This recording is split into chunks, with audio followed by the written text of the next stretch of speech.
Alright, this is a cabin filter on a 2012 Volkswagen TDI. Let's get right to it, make this video short and quick.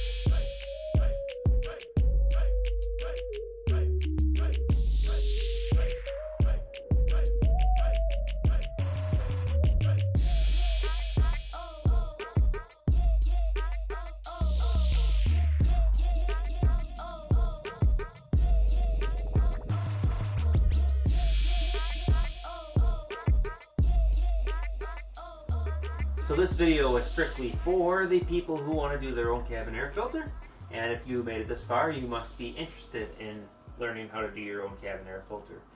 As you can see, it was rather easy. Once you know where it's located, it's really not that bad.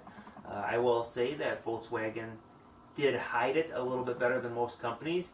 Usually they don't include that under piece that I had to pull down. Is usually not so far up there. It looked as if it was something that shouldn't have been pulled out. So that might throw people off, and that's why I wanted to make sure I made a short video on this.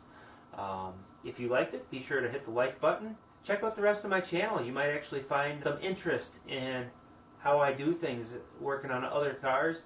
I will be working on Volkswagens, Audis, I'm sure BMW, and things like that from time to time as well. So stay tuned, subscribe please, and I hope to see you soon on another video. Thanks for watching.